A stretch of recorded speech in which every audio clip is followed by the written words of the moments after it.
पीक विम्याच्या प्रश्नावरून बीडमध्ये शेतकऱ्यांचा आक्रोश बघायला मिळतोय। बीड जिल्हा दौऱ्यावर आलेल्या उपमुख्यमंत्री तथा पालकमंत्री सुनेत्रा पवार यांची भेट घेण्यासाठी शेतकऱ्याचं शिष्टमंडळ पोहोचलं होतं। यावेळी शेतकरी पीक विम्याच्या प्रश्नावर आपली भूमिका मांडत होते। मात्र शेतकऱ्यांचा आवाज वाढल्यानंतर धनंजय मुंडे यांनी हळू बोला असा आरोप शेतकऱ्यांनी केला आहे। या संदर्भातील व्हिडिओ सध्या सोशल मीडियावरती व्हायरल होत आहे। घोषणा केली पण अजून एकही उपाय शेतकऱ्याला मिळालेला नाहीये। अतिवृष्टीमध्ये काही त्रास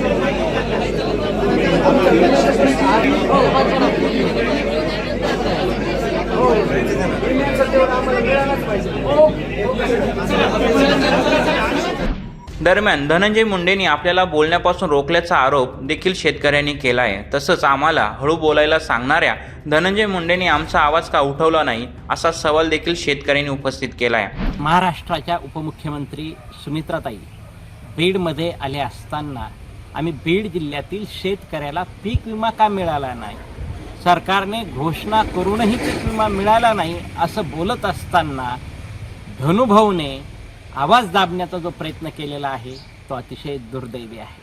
शेतकऱ्याच्या हक्काचा पीक विमा का मिळत नाही आणि तो शेतकऱ्याला दिला पाहिजे याच्यासाठी आलो। पण त्या ठिकाणी शेतकऱ्याच्या विषयावर बोलत असताना शेतकऱ्याचा आवाज दाबण्याचा जो प्रयत्न केलेला आहे तो अतिशय दुर्दैवी आहे। अशाने शेतकऱ्याचा आवाज दाबणार नाही, तो याच्यापेक्षाही उफळून पुढे येईल। त्यामुळे काल झालेला प्रकार हा अतिशय दुर्दैवी आहे। शेतकरी हक्क मोर्चा या प्रकाराची निंदा करतो। पीक विम्याच्या प्रश्नावर शेतकऱ्यांचा आक्रोश आणि त्यावरून समोर आलेल्या या व्हिडिओमुळे आता बीडच्या राजकीय वर्तुळात चर्चा सुरू झाली आहे। मात्र या संपूर्ण प्रकरणावर धनंजय मुंडे यांची भूमिका काय आहे हे अद्यापही स्पष्ट झालेले नाही।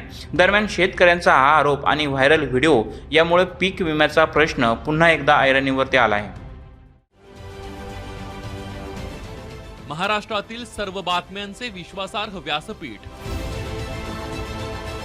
सकाळच्या सर्व सोशल मीडिया प्लॅटफॉर्मला लाईक, फॉलो आणि सबस्क्राईब करा। तसंच सर्व नोटिफिकेशनसाठी बेल आयकॉन प्रेस करायला विसरू नका।